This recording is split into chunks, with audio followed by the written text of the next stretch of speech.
deixar de fazer um comentário do que a pastora falou hoje. Às vezes nós passamos por dificuldades e esfriamos. Mas quando você é fiel na palavra de Deus, na vontade de Deus, tudo de ruim que pode acontecer na tua vida vai servir de combustível para a tua ascensão. Tudo. Amém. Se a gente olhar a história da igreja, a gente vê isso. Porque no começo da igreja, os cristãos eram perseguidos e mortos, judiados e torturados. E quanto mais eles matavam, mais cristão aparecia. Matava 10, aparecia 100. Matava 100, aparecia 1000. Sempre uma proporção muito maior. Aí antes de Constantino, né? Aí o diabo percebeu que jogar tribulação, jogar morte, jogar dificuldade, o que acontecia? Servia de combustível para que a igreja crescesse. Tudo que vem te afrontar, se você for fiel a Deus, fiel à sua palavra, vai servir de combustível para a tua ascensão. O que Constantino fez? Bom, já que eu não posso com ele, eu vou me juntar com eles. E fez um decreto, que antes era Igreja Católica Apostólica. Católica significa universal, e apostólica significa a Igreja dos Apóstolos, né? Então uma vez brincando eu expliquei isso, e eu falei assim, Igreja Universal dos Apóstolos é a verdadeira igreja. Aí o irmão falou, eu vou para a Universal. Não, fica aqui mesmo, irmão, não precisa ir para lá não. Mas depois de Constantino, a igreja se tornou Igreja Católica Apostólica Romana, onde por um decreto todo mundo era cristão. Todo mundo era cristão. Então o cara cultuava um Deus, ele continuava cultuando aquele Deus, mas ele se dizia cristão. Todo mundo era cristão. Então houve uma mistura na igreja, né? É isso que dificulta o caminhar da igreja, quando a igreja se mistura. Mas se você permanecer fiel, tudo que se afrontar vai se tornar um combustível para a tua vida e para a tua ascensão. Pode falar assim, diabo, manda mais, diabo. Manda mais, que eu quero subir muito alto.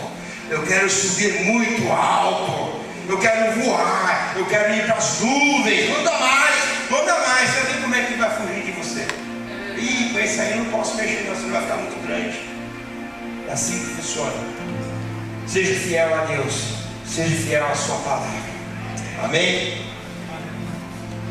Vamos abrir Provérbios, meus irmãos.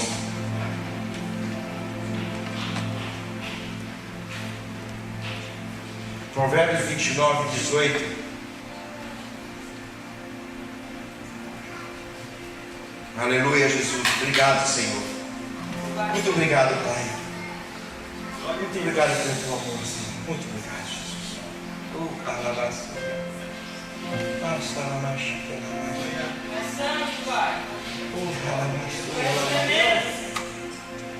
Amém, acharam? Amém. Onde há revelação divina, o povo se desvia. Onde não há revelação divina, o povo se desvia. Mas como é feliz a quem obedece à lei. Amém. Aleluia, Jesus. Algumas Bíblias onde há profecia, né?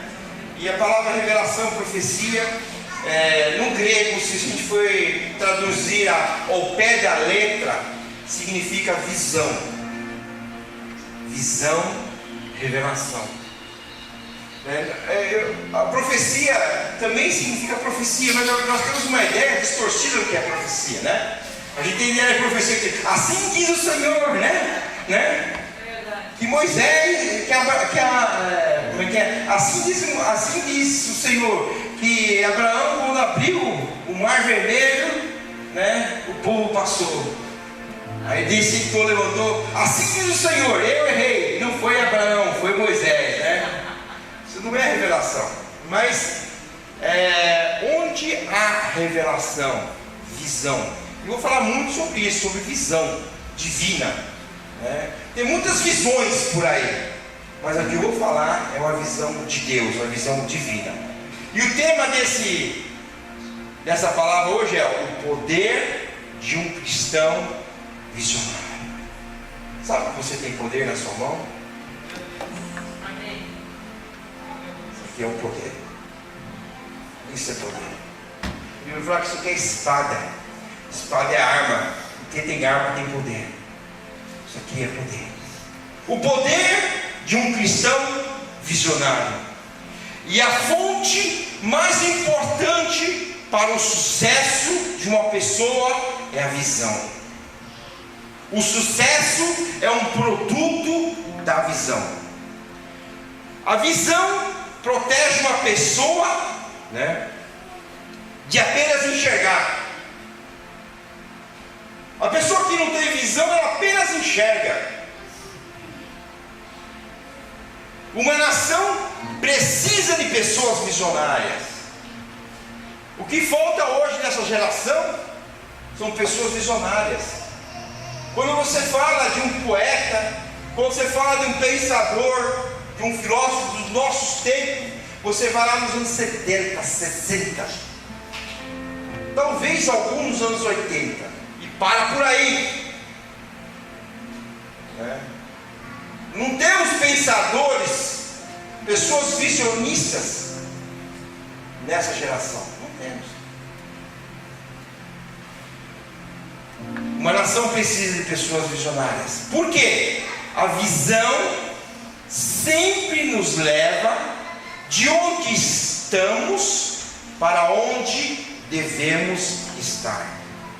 A pessoa que enxerga, ela sempre está, ou na maioria das vezes está em lugares que ela não deveria estar. Mas o visionário não. Ele sempre vai estar no lugar aonde ele deveria estar. Você conhece aquela história? Assim, estava no momento errado, no lugar errado, e aconteceu alguma coisa com ele. O visionário nunca está no momento errado, na hora errada, porque ele é um visionário. A gente vê notícias: pai de família leva 3 tiros num bar às 2 da manhã. Primeiro, pai de família tem que ir no bar às 2 da manhã. Se ele estivesse em casa numa vigília, ele não estaria levando tiro. Podia até morrer, mas de outra coisa, Se eu levar ele de uma maneira, mas então, o visionário, ele sempre está no lugar que deveria estar. A visão é necessária para dar esperança ao povo. Se você não for um visionário, você não tem esperança, porque você só vai enxergar as coisas. O Senhor falou aquele versículo, coloca na minha mente o que me dá esperança. E esperança é o que? É enxergar lá na frente. Como minha sogra falava, é enxergar o final da fritada. O começo é aquele, corta batata, põe batata, põe pra cá, mas vamos ver como é que a comida vai ficar no final. Eu lembro dos espias, Quantos espiam houveram? 12. Quantos foram ver lá Canaã? 12. Quantos voltaram em Canaã? 12. Quantos enxergaram Canaã? Não, 10. 10 enxergaram Canaã. Quantos tiveram visões lá? 10 enxergaram os gigantes. 10 enxergaram as dificuldades. 10 enxergaram os problemas. 10 enxergaram a sua pequenez. Mas 2 enxergaram as uvas grandes. 2 enxergaram o mel. 12 enxergaram a terra prometida. Só 2. De 12, só 2 enxergaram. Só 2 visionistas no meio de 10 espias. E eu acredito que esses espias foram escolhidos a dedo, porque foram pessoas de um grupo, de um povoado, não é povoado, um povo. Foram só 12 escolhidos. Então foram escolhidos, eu quero, ciclando os melhores, os mais preparados. Sabe? Enxergar, ter visão, não significa preparação. Não significa preparação. Eu vou falar mais pra frente o que significa. O maior dom que Deus deu ao homem não é o dom de ver, mas é o dom da visão. Por quê? A vista é uma função dos olhos.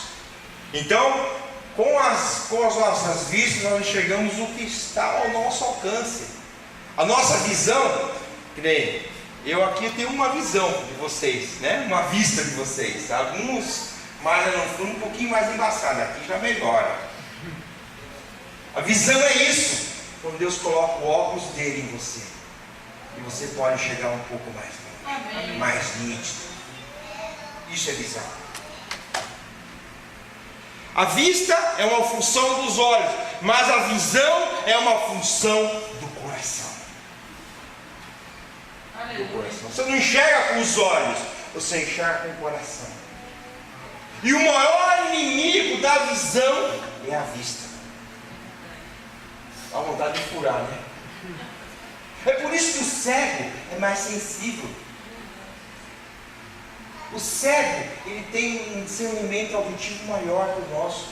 Ele tem um tato maior, ele tem um olfato maior. Ele consegue perceber coisas que nós não percebemos. Ele consegue enxergar coisa que nós, os nossos olhos não enxergamos, porque ele enxerga com o coração. Ele enxerga com o coração.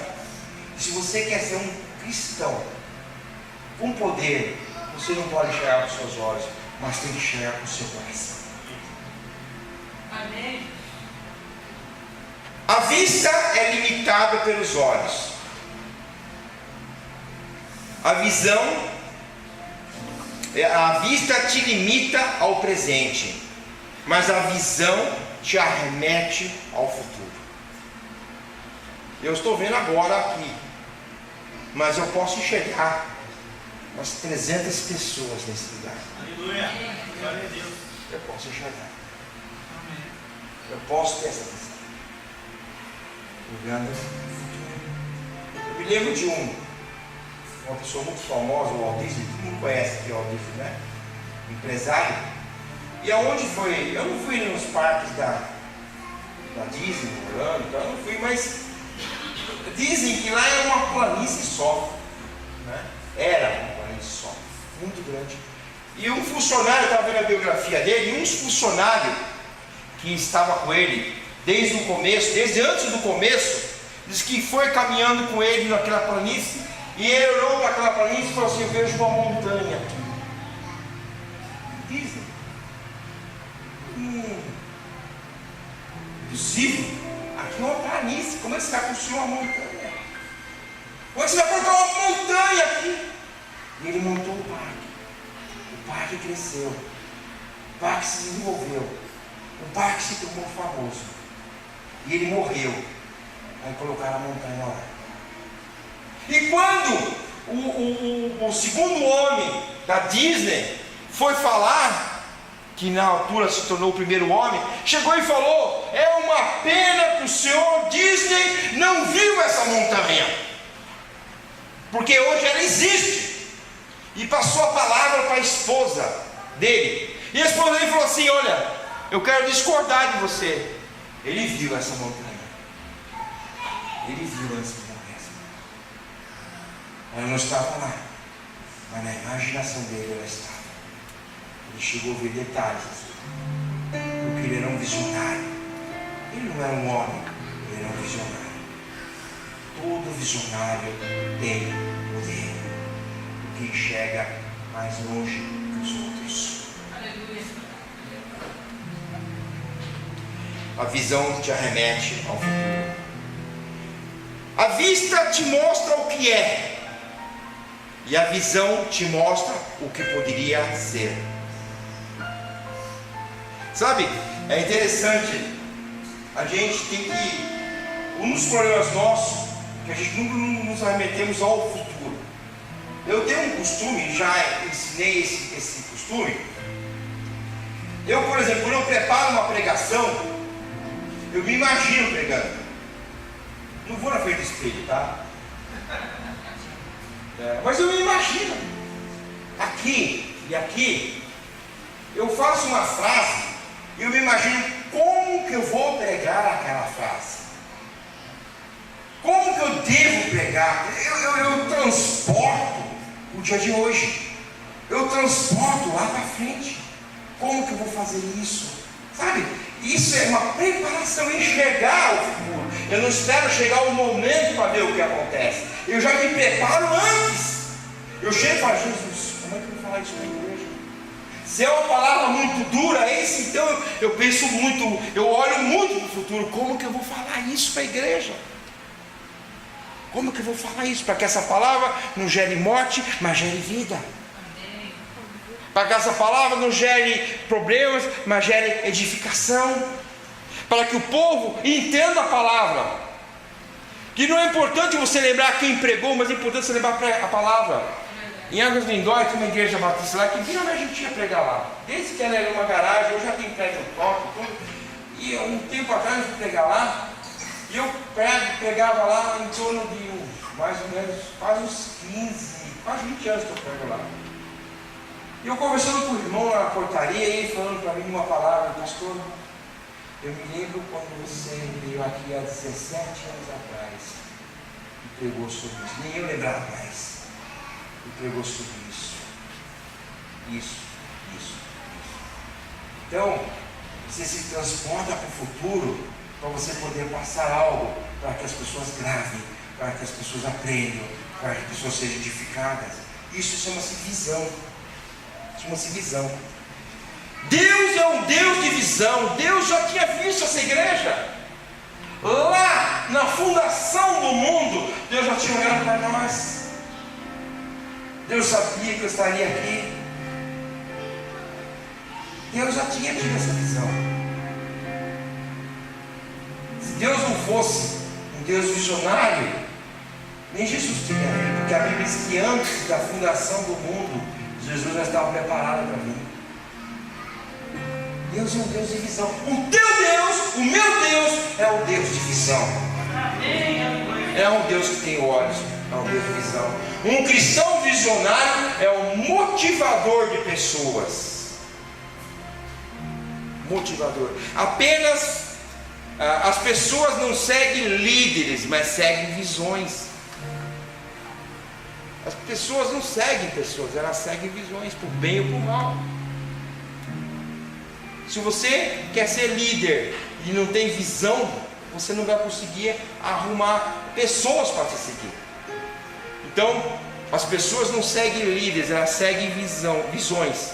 Portanto, podemos dizer que a visão é a capacidade de influenciar outros através de uma inspiração gerada por uma paixão, motivada por uma convicção, produzida por um propósito. Agora eu quero que vocês repitam comigo. A visão é a capacidade de influenciar outros através de uma inspiração gerada por uma paixão, motivada por uma convicção, produzida por um propósito. Agora vamos como visionário, vamos falar isso como visionário. Fala do coração, não com a boca, hein? Vamos repetir. A visão é a capacidade de influenciar outros através de uma inspiração gerada por uma paixão, motivada por uma convicção, produzida por um propósito. É aí que eu vou começar a minha pregação, com essa frase. Com essa frase. E eu falei domingo passado, né, que quando eu fui no abacateiro estava quente o assento lá, né? E isso aqui não é um complemento à palavra do pastor Carlinhos, porque a palavra dele foi completa. Isso aqui é uma continuação. E eu preparei essa palavra no sábado, ele pregou no domingo. Quando ele começou a pregar, eu falei, meu Deus, tem, como chama aqueles alto-falantes do abacateiro agora, então ouvindo as caras. E é interessante, quando existe essa sintonia, é interessante porque a gente conversou sobre isso. E não é errado se conversar. A pastora disse uma vez, pregou algo e aquilo me chamou a atenção para trazer uma pregação para vocês sobre algo que ela tinha pregado.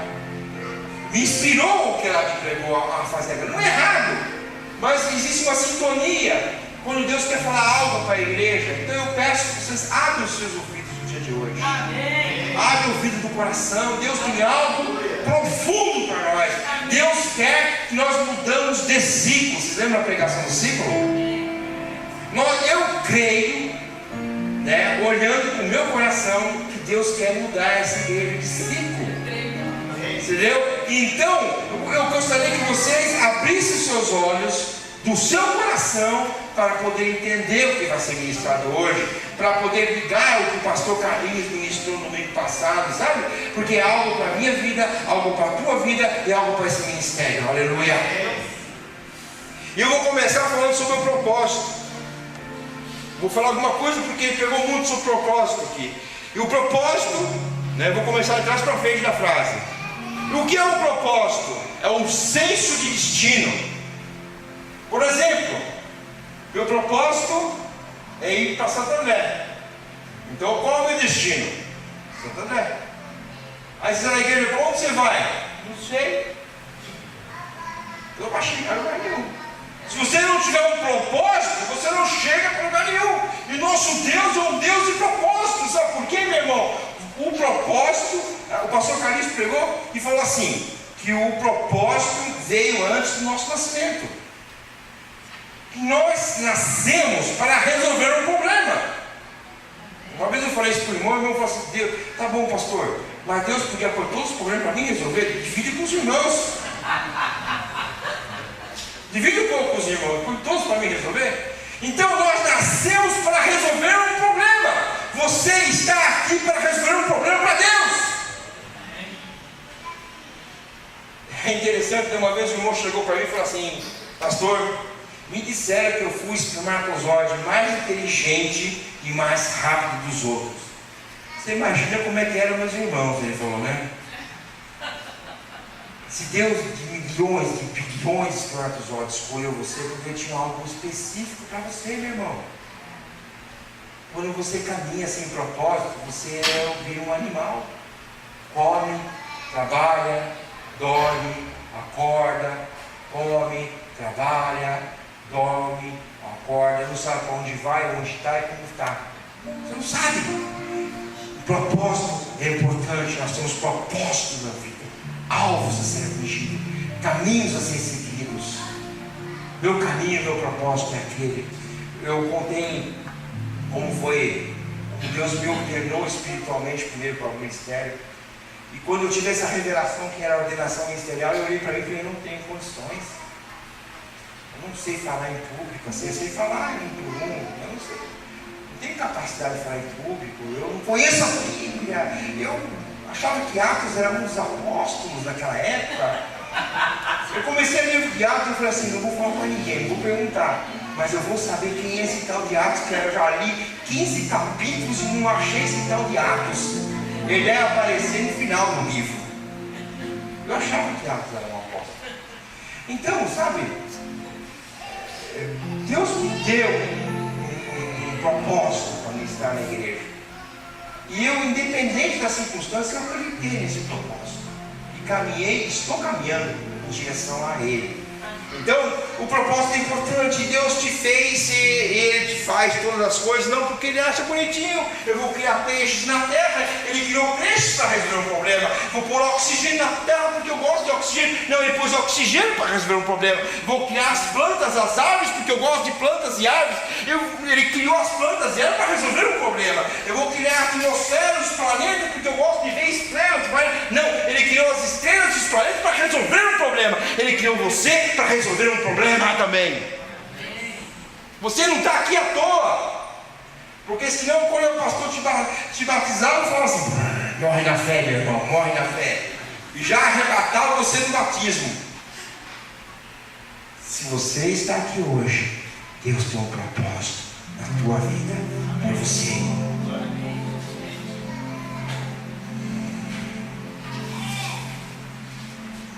Propósito é fundamental para a vida. Segundo livro, chama-se Convicção. Nós lemos lá, aquela frase que nós repetimos. Quando uma pessoa descobre o seu propósito, nasce daí uma convicção de vida. Quando você descobre um propósito na sua vida, você adquire uma convicção.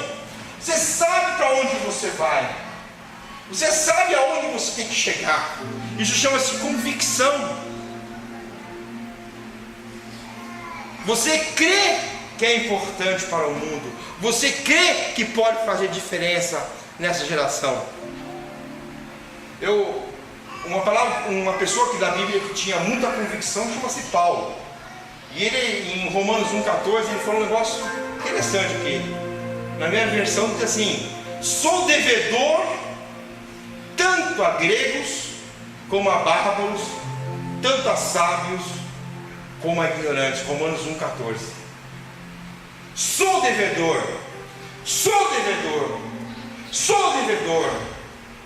Sabe por que ele falou que sou devedor?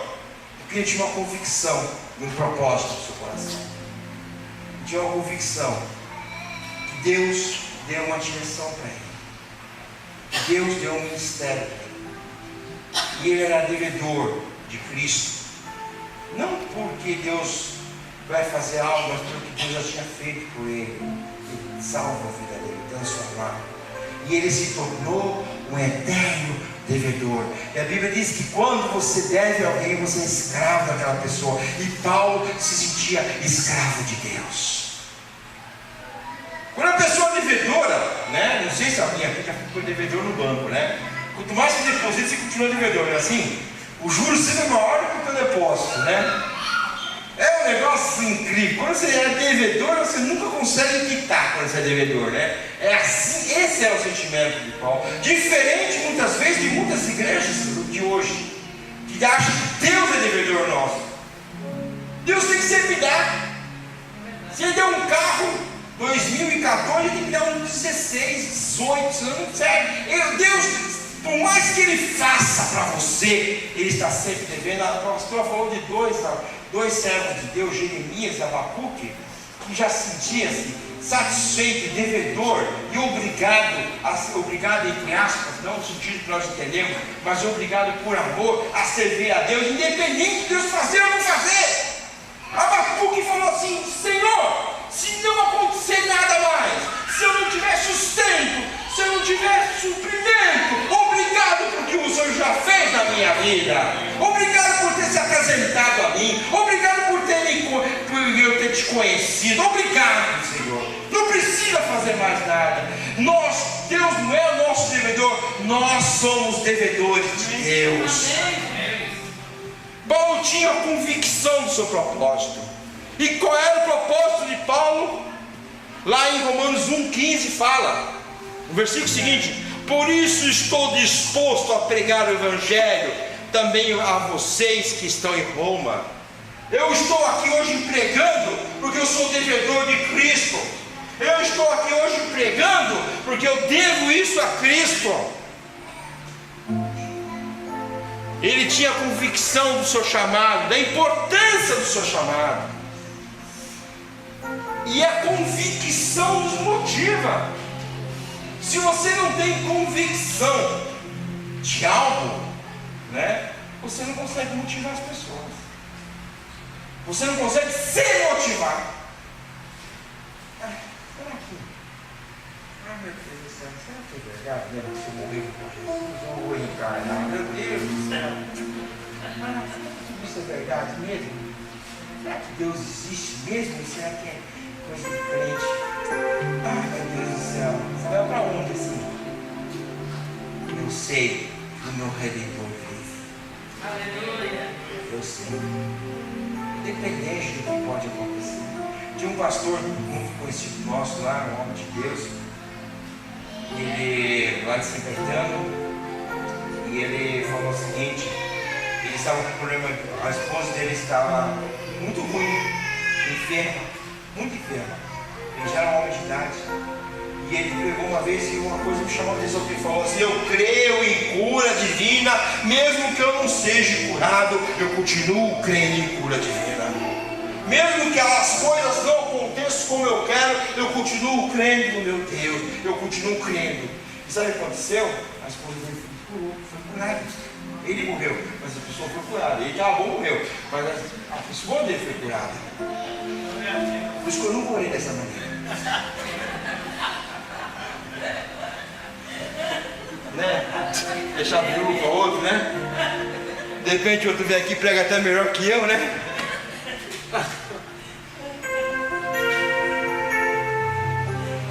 Se você tem consciência para quem você serve e por que você está aqui e para onde você vai, isso te motiva. O cristão com visão é possuído por um desígnio. O cristão que tem visão é possuído por um desígnio, por um propósito, né? Eu me lembro do meu avô, ele falava assim para mim, que eu nunca esqueci. Ele falou assim: se você estiver perdido, não sabe onde é que você está, pelo menos saiba a direção que você está indo. Porque você pode pegar uma rua errada para cá, uma rua errada para cá, mas se estiver na direção certa, você vai chegar no lugar. Vai demorar mais, mas vai chegar. Se você é um crente visionário que sabe para onde você está indo, você pode errar, você pode ter problemas, mas você vai estar caminhando na direção correta. Talvez demore um pouquinho mais, talvez tenha que caminhar um pouquinho mais, mas você vai chegar lá. Porque você está no caminho correto. Você, apesar daquelas coisas, aquelas ruas que você não sabe nem para onde você está indo, não consegue enxergar com os seus olhos, mas você sabe para onde você quer chegar. É lá que eu vou chegar, não importa que caminho eu vou fazer aqui. Viro para cá, viro para a direita, viro para a esquerda, né? Tem alguns caminhos assim que você pega ele, né? Eu sempre falo para os meus filhos, né? Eu falo assim: eu vou pegar um atalho, é rápido para fazer. Meus filhos falam assim: pai, você não pegou um atalho, você pegou um otário. Eu vou pegar aqui e aqui vai dar a volta. Aí a avó faz isso. Você vai lá para trás. Já aconteceu com vocês isso? Acho que é bom às vezes não desviar, viu? Terceiro, que nós falamos lá, é praticamente a visão. Quando você tem um propósito e isso gera uma convicção, você começa a ver o futuro, né?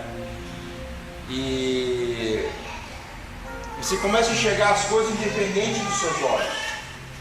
Qual é a visão que você tem para Ribeirão Pires? O que você quer enxergar? O que você imagina para Ribeirão Pires? O que você imagina para São Paulo, para o Brasil? O que você imagina para a tua casa, para os teus filhos?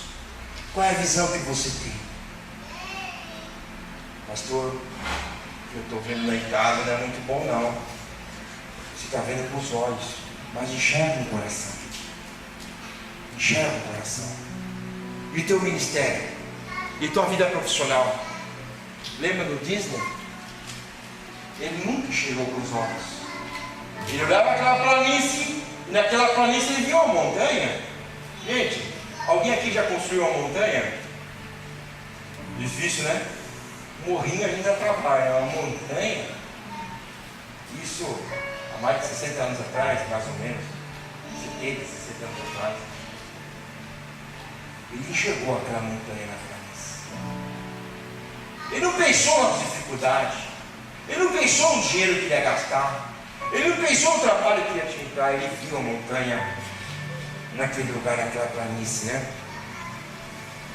Visão é o propósito em imagem.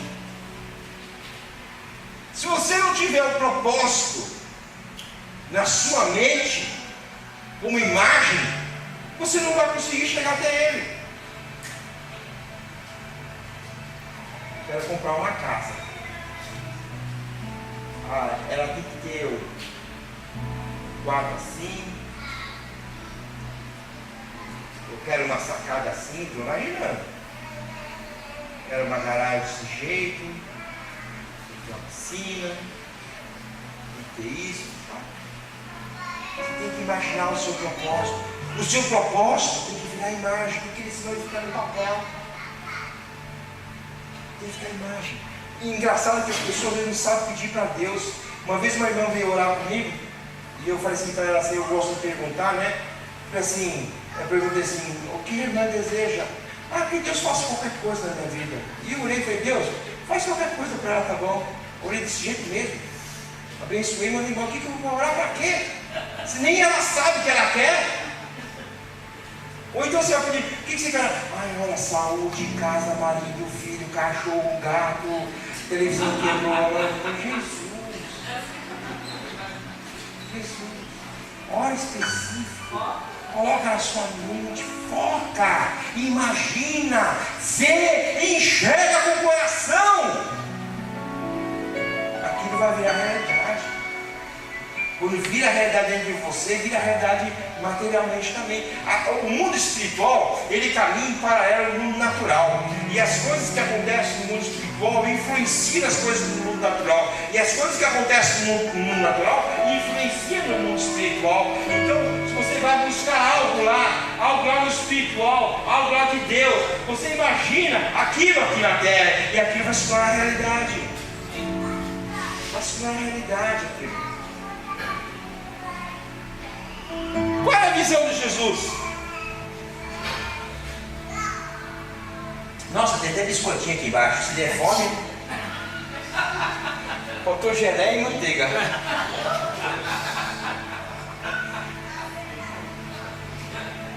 Eu tomei café, senão na próxima vez eu já sei que tem lanchinho, não precisa nem tomar. Qual é a visão de Jesus? Mateus 4,17. Diz assim a palavra de Deus: daí em diante, Jesus começou a pregar: arrependam-se, pois o reino do céu está próximo. Sabe qual é a visão de Jesus? O reino do céu. Jesus, quando olha para você, ele vê o reino. Ele vê o reino do céu. Quando Jesus ele veio para a terra, ele já veio com o reino, chegando o reino dele, o reino do céu. Ele olhou para os apóstolos, ele chegou o reino. Quando ele perguntava para Jesus, cadê o reino? Quando nós vamos ver o reino? Ele falou em outras palavras, já era serviço na sua imaginação, na sua visão futurista. O reino já está aqui, eu estou aqui, o reino está aqui. Você não consegue enxergar o reino de Deus. A visão de Jesus era o reino. E qual deve ser a nossa visão?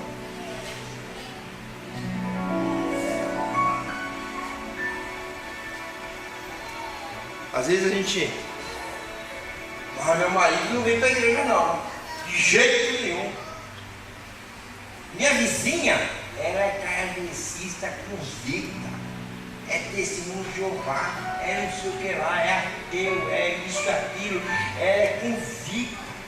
Enxerga ela trabalhando por reino, enxerga ela servindo a Deus. Pensa no futuro, não vê com os seus olhos, não olha com os seus olhos, mas com o seu coração. Com o seu coração.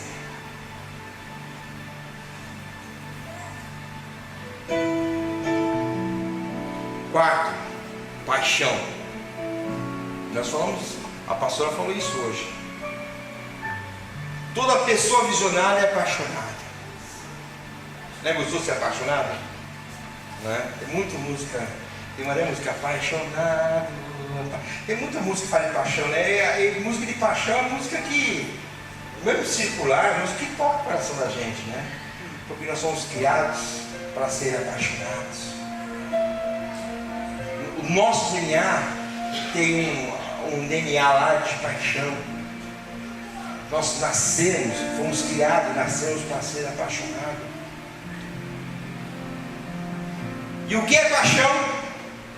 Paixão é um desejo maior que a morte. Paixão é um desejo maior que a morte. Paixão é o desejo de até morrer por algo ou por alguém. Quem está apaixonado hoje, dá uma glória a Deus bem alto. Você é capaz de morrer por essa paixão? É? É mesmo? Todo mundo deu glória a Deus, mas os 2 ou 3 foram amém só. 2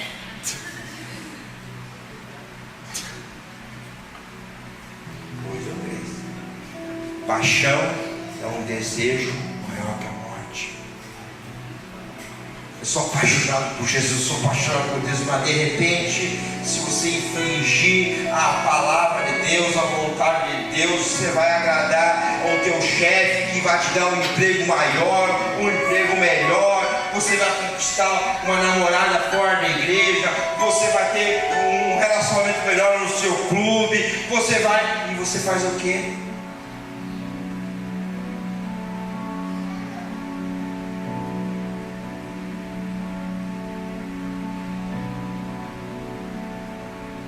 Até morte.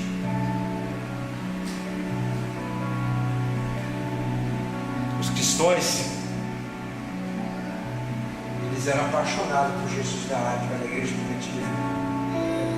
E muitos hoje são apaixonados e são levados à morte física ainda pelo mundo. E continuam falando, continuam amando, continuam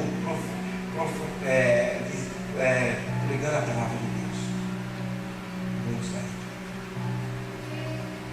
Muitos são conforme a situação, né? Crente chuchu, né?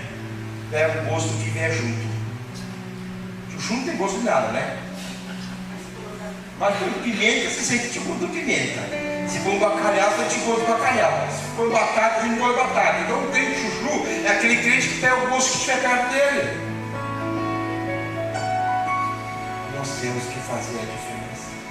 A Bíblia diz que nós somos sal da terra. Sal. Quando o sal entra, meu filho, ele modifica. Quando o sal entra, ele transforma. Quando o sal entra, ele muda o gosto, você gostando ou não gostando. Então a Bíblia diz que nós somos luz. Quando a luz entra, a escuridão vai embora.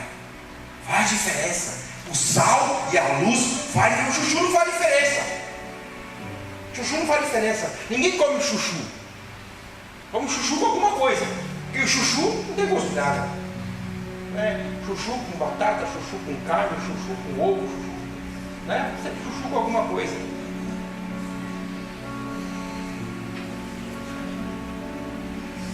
Tem um exemplo da Bíblia de paixão tremendo, lá em João 3,16. Porque Deus amou o mundo de tal maneira que deu seu Filho unigênito, para que todo aquele que nele crê não pereça, mas tenha vida. Eu vou ler de outra maneira esse texto.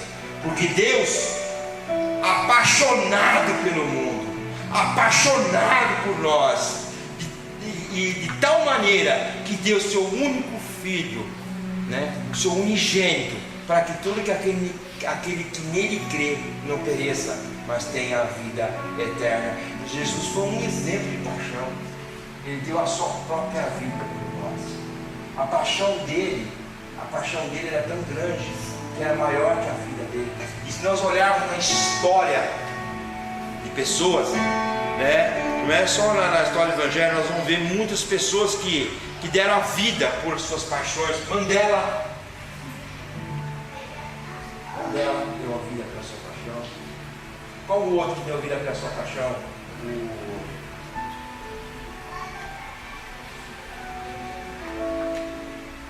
Fugiu o nome dos cabras.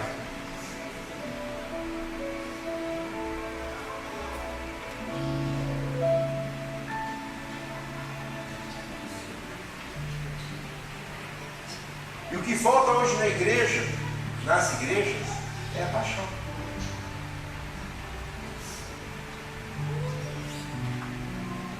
Paixão. Nós estamos acostumados com rituais. E nós vamos para a igreja por causa de ritual. Que a pastora falou, eu vou porque se eu não for, vão achar que eu tenho problema. Se eu não for, vão achar ruim. Vão falar mal. Eu vou porque eu sou pastor. Eu vou porque eu estou no louvor. Sabe? Mas não é aquela paixão, aquele desejo. A Bíblia diz lá na primeira igreja da Apocalipse, de Éfeso, é uma igreja certinha, uma igreja correta, mas o que faltava naquela igreja? O primeiro amor, a paixão tinha morrido.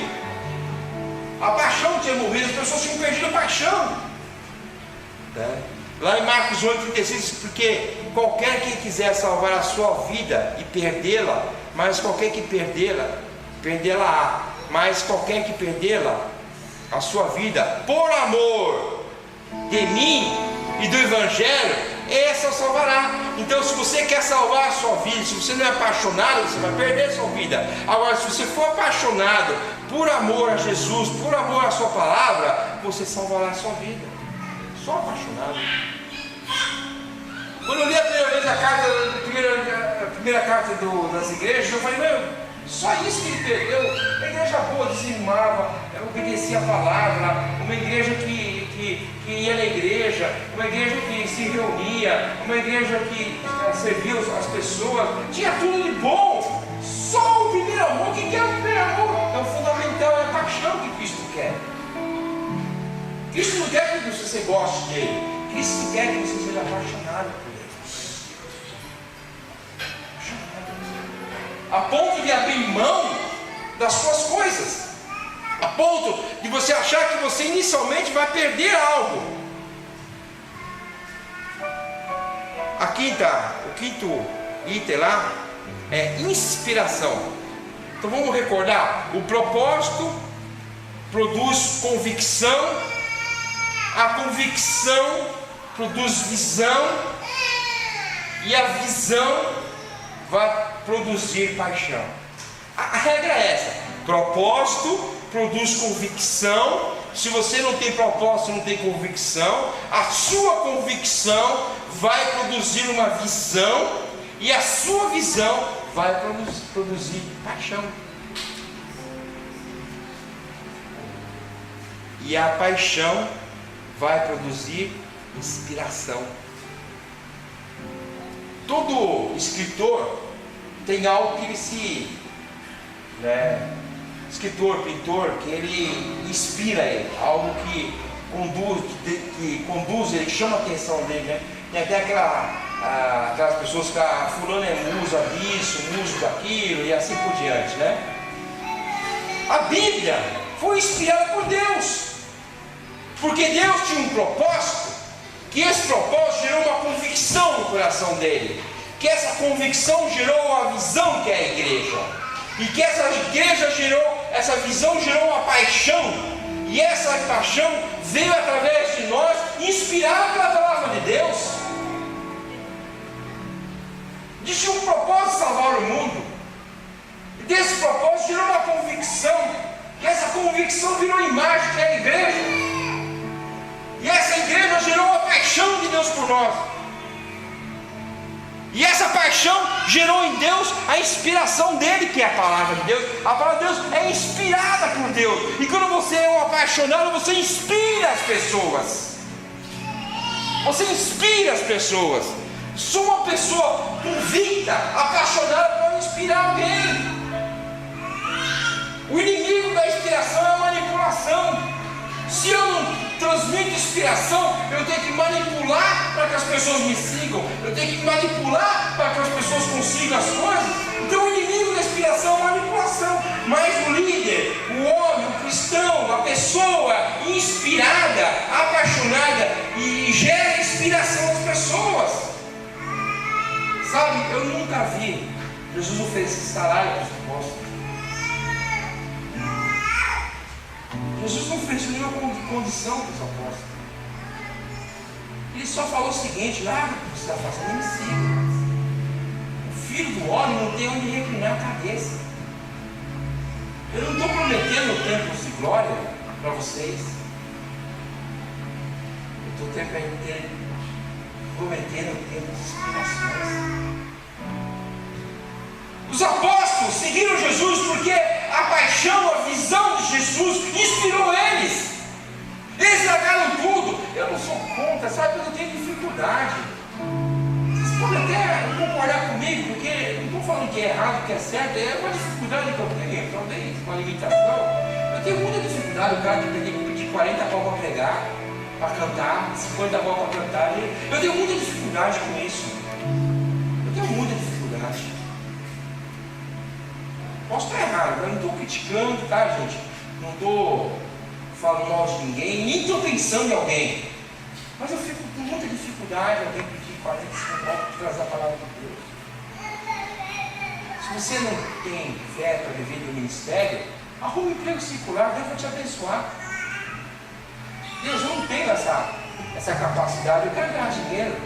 Arruma um emprego circular e faz o que você pode no ministério. Não tem dificuldade, gente. Jesus nunca prometeu salário para ninguém. Larga tudo, vem atrás de mim. Ninguém seguiu Jesus por ser Jesus.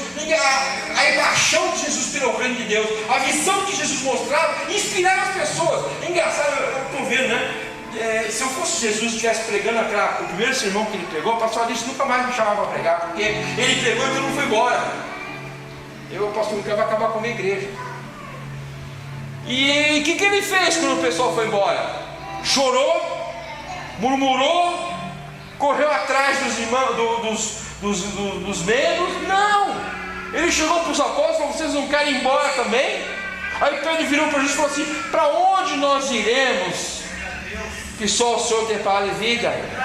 Ninguém estava apaixonado por Jesus, mas estava inspirado pela sua paixão, pela sua convicção. A sua convicção, a sua paixão falava no coração dos apóstolos. E quando Deus falar com convicção e você se tornou apaixonado por Deus, quando você falar de Jesus, as pessoas vão se apaixonar por Jesus também.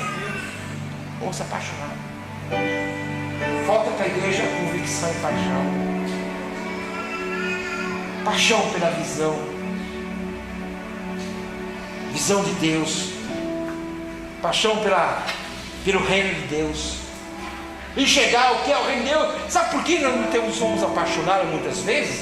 Porque nós não conseguimos enxergar, visualizar o reino de Deus. O reino de Deus é muito distante, fica no céu, é lá no milênio, depois do milênio, é muito longe. Os meus olhos não conseguem enxergar. Enxerga com o coração, meu irmão, enxerga com o coração. O que Deus pode te oferecer no reino. Eu tenho, não parece, mas eu tenho 54 anos, né?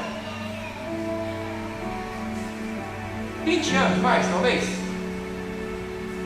30. Eu sei que eu vou viver menos do que eu já vivi, mas eu vou ter uma eternidade com o Senhor. O que é 20, 30 anos com uma eternidade, meu irmão? O que é? Enxerga isso. Você não vai ter mais medo de morrer, não vai ter medo de ir para o Senhor. Paulo falou assim: é muito melhor eu estar lá com o Senhor, mas eu estou aqui por causa de vocês. A convicção que ele tinha, ele foi para o céu, ele voltou, ele sabia o que estava falando, ele sabia que nada era melhor. Ele chegou ao terceiro céu e voltou e falou: eu só estou aqui porque eu sou convicto, eu sou devedor de Cristo. Eu estou aqui padecendo porque eu sou devedor de Cristo. Tenho convicção do meu ministério. Eu sei para onde eu vou. Eu sei o que eu tenho que fazer. Eu sei para quem eu tenho que trabalhar. E isso tem que ser implantado no nosso coração, meu irmão, minha irmã. Eu pulei tanto agora, eu até me perdi aqui.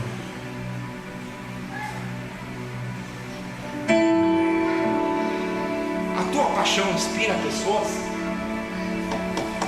Você tem inspirado pessoas? Ou decepcionado? Sabe quem inspira muitas pessoas? Novo convertido. Não sei se já acontece essa história aqui. Só de novo, se não contei. Quando eu me converti, cheguei para o irmão e falei assim: que louvor maravilhoso. Irmã, que pastor, que pregação, que palavra. Que coisa gostosa aqui na igreja, irmão. Tem um monte de problema, não é tudo isso não, hein? Não é tudo isso não. Pastor não entrou nessa peça não. Aqui tem um monte de contenda, aqui tem um monte de problema. O novo convertido, ele tem essa paixão dentro dele. Mas as pessoas, as circunstâncias, às vezes esfriam essa paixão. A paixão precisa de fogo. E fogo precisa de lenha, oxigênio, é composto de várias coisas. Então para você continuar apaixonado por Deus, você precisa aquecer essa lenha. Com fogo, com madeira, com oxigênio. Deixar o fogo aceso. Deixar o fogo aceso. Aí você é apaixonado. É que nem um casamento. O casamento, se você não manter o fogo aceso, a paixão acaba. Uma vez eu preguei Eu discuti com uma pastora psicóloga, que ela falou que paixão é momentânea e acaba mesmo. Isso para a psicologia. Para Deus, paixão é sempre fervendo no nosso coração. Eu falei para o irmão, é amor. Eu falei, não, é paixão. É amor, paixão é maior que amor. Paixão, eu dou minha vida pela pessoa, eu dou minha vida pelo propósito. Paixão é maior que amor. Eu posso amar, mas se eu sou apaixonado, eu tenho uma ligação maior ainda com a pessoa. E a paixão minha por Deus não morre, jamais. Paixão não é momentânea. Paixão momentânea é fogo rápido, é piripinha, é coisinha pequena. A tua paixão tem que ser um fogão, uma fogueira grande, para que vento, chuva não apague. Paixão exige, paixão que inspira, exige sacrifício, rejeição, e você tem que pagar um preço. Eu vi uma frase, eu não lembro de quem, mas eu lembrei dessa frase: você nunca será aceito se não for totalmente rejeitado. Eu lembrei dessa frase, não lembro quem falou isso, mas eu lembro. Você nunca será aceito se não for totalmente rejeitado. Jesus, apaixonado pela igreja, ele foi rejeitado primeiro. Foi rejeitado pelos dele, foi rejeitado por todos, judeus, romanos, gentios, foi rejeitado por todo mundo. Pode ser aceito, porque a paixão, a convicção gera dificuldade, gera contenda. Você se posiciona, a tua pessoa é um posicionamento, a tua presença é um posicionamento. E Jesus, onde ele se posiciona, as coisas não podem ficar igual, porque ele é o referencial, e nós temos que ser um referencial também. João 6,5 diz assim: quem come a minha carne e bebe meu sangue, permanece em mim, eu nele. Gente, se você falar isso para um ímpio aí, aqueles judeus então, quando ouviram isso aí, ficaram doidos. Comer carne, canibal, canibalismo, beber sangue, gente. Se você não comer a carne de Deus e não beber o sangue dele, você não faz parte. Sacrifício, doação. A pessoa apaixonada, ela não mede esforço para sacrifício, ela paga um preço por paixão. Qual o seu desejo hoje? Um emprego para você ganhar melhor, uma casa nova, a cura de uma doença, um casamento restaurado, tudo isso é lícito. Mas o apaixonado por Deus, ele tem um desejo incontrolável, não só disso, mas de comer e beber o sangue de Jesus, a carne e o sangue de Jesus. O apaixonado, ele não consegue ficar longe de ouvir a palavra, de falar a palavra. Ontem veio uns amiguinhos, meu filho tem 30 anos, eu falo amiguinhos aí, né, gente? Que misericórdia, vocês estão aqui. Os amiguinhos do meu filho, 30, 35. Os amigos do meu filho vieram ontem assim a luta, né? Nem sei quem ganhou a luta ontem, né? Edson Silva ganhou? Viu, Ló? Edson Silva luta, fiquei preocupado quem ganhou a luta ontem, né? E eu ia trazer a palavra hoje. Já pensou se você luta ontem? Eu ia estar se inspirando assim, ó.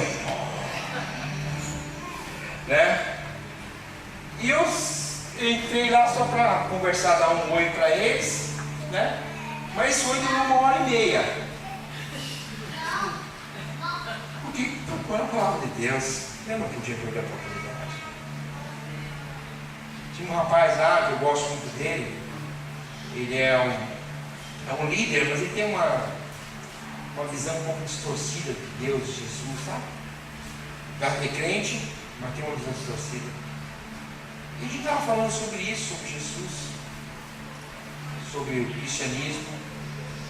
E aí eu vi que os outros que estavam, a conversa estava só nós dois, os outros estavam preocupados mais com a luta, né? E aí eu falei, eu vou dormir, né? Mas quando você toca no assunto, né, você não aguenta, você tem que falar de Jesus. Você fica ansioso para falar. É a paixão que flui dentro de você. Quando você está apaixonado por uma namorada ou um namorado, né? Você vira mexe, toca no nome dela, dele, fala o nome dela, dele, a tempo, fora de tempo, não é isso? Né? O que tem a ver? Está falando fulano, né? O que tem a ver, né? Logo você fala o nome, a tempo, fora de tempo. A Bíblia fala que nós temos que pregar o Evangelho a tempo e fora de tempo também, né? Influenciar. Quando você tem um propósito, esse propósito gera uma convicção, essa convicção gera uma visão, essa visão gera uma paixão, e essa paixão gera inspiração. Você vai fazer o quê? Por último, você vai influenciar pessoas. Você só influencia pessoas se você sabe para onde você vai, se está convicto daquilo, se está apaixonado por aquilo, se você enxerga aquilo na tua frente. Você não vai influenciar ninguém. Ninguém influencia ninguém sem oferecer nada para ela. E quando você oferece um destino, quando você tem a convicção desse destino e é apaixonado por ele, você consegue influenciar pessoas. Os discípulos largaram tudo para seguir Jesus, porque Jesus influenciou eles através da sua convicção e da sua paixão. Largaram tudo por causa de Jesus para seguir.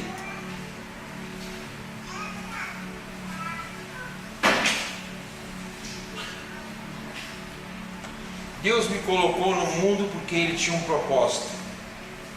Eu tenho um propósito, que através da minha convicção e paixão, eu posso inspirar as pessoas a descobrirem os seus propósitos. Sabe, eu nunca tive... Deus me levantou para o ensino da palavra, assim, eu tenho convicção disso. Tem muita gente que prega melhor do que eu. Tem muita gente que dá aula melhor do que eu. Mas eu sou apaixonado pela palavra de Deus. E eu não tenho a pretensão de ensinar a palavra de Deus a ninguém. Quem sou eu? Eu sou um aluno de Deus. Eu não tenho pretensão nenhuma de ensinar a palavra de Deus. Mas eu tenho uma pretensão no coração: de inspirar a vocês a serem apaixonados por isso. Aleluia. Deus me chamou para isso, meu irmão. Minha irmã. Inspirar vocês a serem apaixonados por Deus. E através da minha paixão que eu tenho por Deus, pela palavra de Deus, eu tento fazer isso. Esse é o meu ministério, esse é meu caminhar. Minha pretensão não é dar aula, minha pretensão é inspirar as pessoas. Eu sempre falo que quem ensina é o Espírito Santo. O Espírito Santo não dá comida velha para ninguém. O Espírito Santo, o que ele faz? Ele fala a pessoa. E quando você fala aqui, o Espírito Santo está falando do seu coração. Do seu coração. Ele não manda um recado através de mim, ele fala para você. Porque ele quer se revelar individualmente para cada um. E a minha função, o meu ministério é isso, é inspirar vocês a buscar isso. Eu já estaria super satisfeito com isso. Se vocês ou alguns saíssem daqui hoje tão apaixonados por Cristo, até dar a vida por Ele, pelo Evangelho, sair daqui, sentir-se devedor de Cristo, devedor da sua palavra. Um crente visionário, ou um cristão visionário, enxerga além da circunstância. Um cristão visionário enxerga o futuro. Um cristão visionário não cai em enrosco. Um cristão visionário inspira outros a segui-lo. Um cristão visionário enxerga o reino de Deus. Hoje é dia de ceia, né? E eu gostaria sinceramente que vocês hoje enxergassem o reino de Deus. Que vocês hoje olhassem para a ceia, para a mesa da ceia, e olhassem à frente da cruz, à frente da crucificação. Que quando Jesus fez a ceia, Ele já estava vendo nós aqui cear. E falou: toda vez que você se reunir, faça isso. Toda vez. E quando Jesus estava lá dividindo o pão com os seus apóstolos, com os seus discípulos, ele já estava enxergando a Jeová chamar. Ele já estava vendo o Ricardo, a pastora Dias, a Luísa, todos vocês estavam vendo aquilo.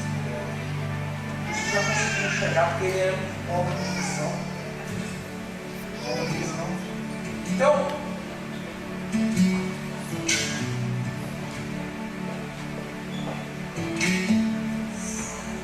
gostaria que hoje você se entrasse na ceia de uma maneira diferente, de uma maneira onde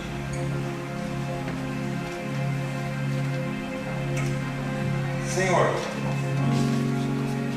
nós oramos, teve aquela ministração tremenda no domingo passado. Eu espero que Deus, que vocês tenham aproveitado muito mais do que foi só o culto, porque vai continuar durante a semana. Deus está preparando vocês para vocês definirem um propósito para todos vocês. E hoje Deus está preparando para vocês visualizar esse propósito. Transformar o propósito que foi colocado no domingo passado em imagem na sua mente. Que você possa sair daqui hoje apaixonado por Cristo. Apaixonado mesmo. De abrir mão das suas coisas, das suas convicções passadas, das convicções de Deus, das convicções da palavra de Deus. Você possa enxergar o Evangelho, não com seus olhos, mas com o coração. Porque quando você enxerga o Evangelho com o coração, você enxerga além da circunstância. Você enxerga o reino dos céus. É importante, eu tenho batido nisso já há alguns meses sobre o reino. Isso é muito pouco pregado sobre o reino, mas nós somos o reino de Deus. E não tem escolha, não tem neutralidade. No futebol você pode ser palmeirense, corintiano, São Paulino, você pode ser nada.